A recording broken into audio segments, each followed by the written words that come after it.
Merry Christmas. We're in the middle of finals, and today was the last day, I think, and we've had a couple days off.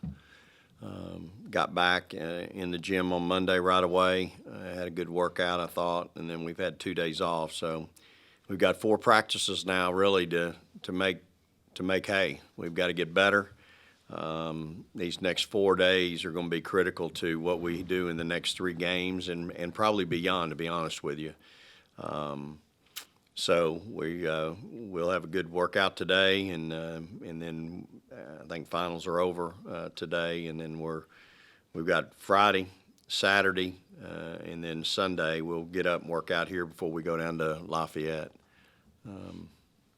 Saturday, I'm going to get a chance to see my son walk the stage and graduate with his master's, and I'm certainly proud of him. And so they'll have practice here on Saturday without me. But just really looking forward to getting back in the gym and fixing some of our issues.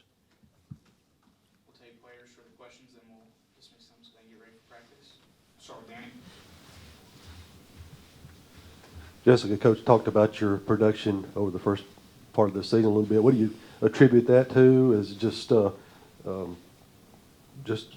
me how you think this has transpired? I could be better. I mean, it looks good, but I'm still working on getting better every day, getting tougher. Like, that's the main piece I need to work on is getting tougher, boxing out. So, I mean, yeah, my stats are good. I'm proud of, I don't want to say I'm proud of that because I know I can do better. So I'm okay with it, but I know I could be better. So I'm going to get better.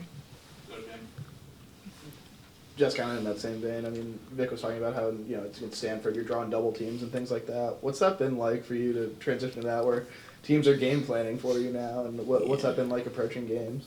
It's getting harder, so I have to get smarter with my moves and what I do with the ball, how being patient with it.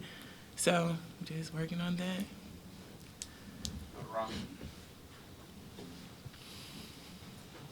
Jess, have a couple of post players behind you that haven't played a whole lot of minutes the last couple of years in your mind. Promise, where do you feel like they are coming behind you, and how close do you feel like they are to really spelling you and giving you some good minutes? We're getting better in practice as long as we continue to work and practice, go against each other, like really compete against each other. They'll be ready, and we'll be able to rotate more.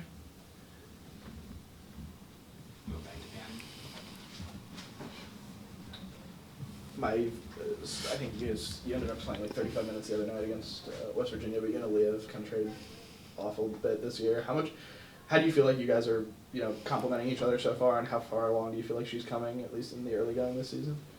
I feel like I repeat myself a lot, but she has this confidence. Like I said, she's gonna make you guard her, and that's a piece that I have to work on as well, is having that offensive threat. It's, like he mentioned earlier, Jesse's getting double teamed. It's my man. So I need to get in the gym, as I have been, but get in the gym and working on my shot so I can make people guard me. And then it will be easier on Jess as well, so they can't help off me because I'm going to be the offensive threat. So I'll continue working on my game. I know Aaliyah will continue working on her game, competing every day in practice and things like that. So she's going to continue to get better. Everybody on the team is going to continue to get better. We're going to go in film. We're going to look at the things that we need to work on, and we're going to apply that in practice. And the coaches they're tough on us, as they should be, because we're not where we should be right now. But I definitely think with their help and us trusting in the coaches and believing that what they're telling us is true and just believing in the system and in each other, then I just feel like they will definitely bounce back. So, what has it been like for you, sort of trying to be a little bit more offensive-minded and maybe get to the hoop a little bit more, take a few more shots? What's that been like, sort of transitioning to that a little bit more with just drawing the attention that she is inside? Definitely, I think it's just having that confidence, and I'm going to make this shot. I'm kind of a pass-first point guard, but being too passive is not just a great thing. Just like I said, just making my opponent guard me, and just being, just attacking, just things like that. I've been working on it. I just think it's a big confidence thing, just knowing, being comfortable with that specific shot and knowing that it's going to go in and taking those shots in practice and working on it in practice. That's the only way I'll get better. So just continue to have that mindset in practice, knowing that I need to be more of an offensive threat. And that doesn't mean just jack up shots. No, that's not what I'm saying. But, just making them guard me. And it's gonna make our offense flow better. It's going to free up Jess, and she's not going to be able to up to me. She's going to be able to go to work like she usually do. So. Any other questions for the players? All right, we'll dismiss them and then we'll take questions from coach. Thank you all.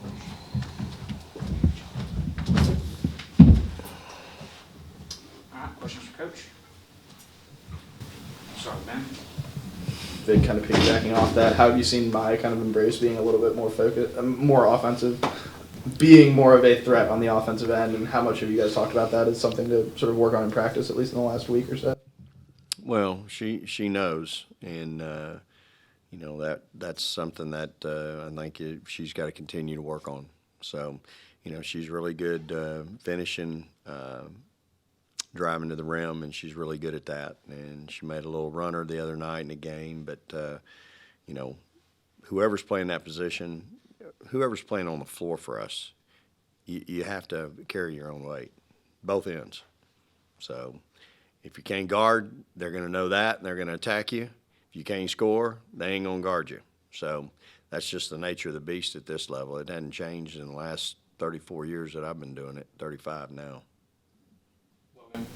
Vic, you talked about how important the next 4 days are for this team, but just the next 2-3 weeks, when it's just only basketball, you've got finals behind you, how much will you try to use that? You talked about how young this group is, just try to use that, with only basketball the next couple of weeks to try to get this team ready for SEC play.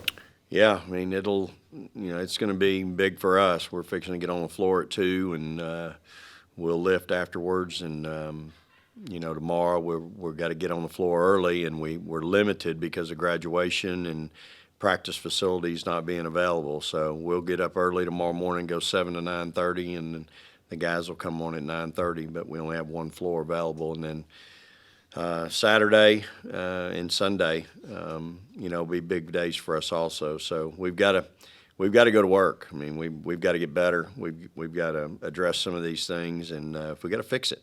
I mean, at the end of the day, we've got to fix it. And again, we make 6 more free throws, shoot 62% on Sunday. We win the game by 5 instead of losing by 5.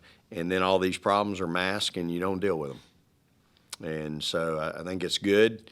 I think we've addressed them as a staff. We addressed them Monday at practice, and in the next 4 days we'll continue to do that.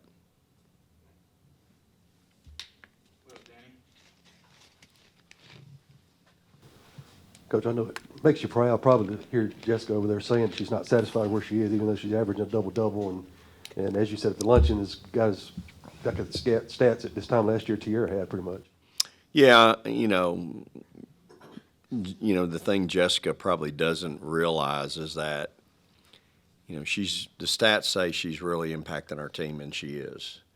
What she doesn't realize is the impact that she can have on our team in maybe as much as anybody. I just think that her potential's off the chart. Her top end she's not even close to it. And a lot of what's left for her then is right now to me is polish around the basket, feeling the double team, and then the understanding of how physical it is down there, and she's got to be physical back, and so she's getting pushed around a lot right now, and I've got to help her in dealing with that, and at the same time I think we've got to teach her, and she's got to learn to be a little bit more physical. I think that's the piece that's really keeping her from just being incredible. And she's really good right now. I love her to death. I think she's made so much headway and improved so much. But when she gets the physical piece and being able to play that way, she is going to be one hard person to deal with. Dan? Vic, you were talking about the luncheon, and you talked about it this year, and needing maybe a little bit more leadership, and obviously you have a young team, so it doesn't come necessarily naturally with having seniors. But are there any folks that you see that maybe need to take more of a leadership role this year, or is there any way to sort of provoke more leadership or anything like that you see? Well, again, I think, I think we have some players that are pretty fairly consistent. Let's say that. And I think when you get one or two that are going to be it every day on the floor and they're consistent, then in the classroom as well. We have some that are really good in the classroom, but we'd like to see them more consistent on the floor. But I think when you get that piece where you got those couple, 2, 3, 4 people that are consistently, doing it in all phases of life, I think that's when you're showing people how to do it correctly. You're giving them a visual of what it looks like to be a pro. And so, I think that's, the challenge right now for us, guys. We can't, I can't. There's not a player that can. We have a lot of immaturity from a standpoint of we can't be placed on time. It's really a challenge right now in a lot of different ways. And so that's the thing for me right now that we've got to do. We've got to develop that discipline and understanding the importance of that. There's a respect value in that as well. Respecting other people's time. And so it continues to be a work in progress for us right now. You mentioned Jessica's impact whenever she's in the ball game, but got into foul trouble in the third quarter the other day. You had some good minutes from Yamai, but how comfortable are you with either her or Promise in the game right now if Jessica gets in foul trouble? And where do you feel like they're at in their progression? Yeah, so, Jessica's foul issues probably have more to do with our guards' inability to defend and keep the ball in front of them. And then, Yamai and Promise to me are lagging behind right now, really, to be honest with you. I think their development has been disappointing. And, I know Coach is working with them daily. And but just their commitment to doing what they need to do, missing treatments, got to be in there. If you're hurt or you're injured or you got something, you need to be in treatment. Just that, again, this is what we're dealing with our team right now. These are all discipline things that getting kids to understand and realize the importance of, and that's being a pro. It ain't nothing to do with being a pro basketball player. That's just being a pro in the workplace. And so, again, that's the immaturity that we have. And so we've got to keep coaching and teaching. And, again, they're so much fun. They're great kids and I love them, but that's the piece that'll get you beat in a one-possession game. It's cost me 2 games, in my opinion. Our lack of discipline off the floor carries on to on the floor. So then in those games where it's a one-possession game, as I've told y'all, we've got the poem, it's only one possession. Well, yeah, it was only one possession in both of our losses. Really, you can look at a lot of different one possessions and see it. And so that's our job as coaches, is to continue to impress upon them the importance of doing the little things. We've built a culture and a discipline around here on doing the little things. And so, this is part of our challenge as coaches. It's what we do. And so we have a little bit more of it than normal.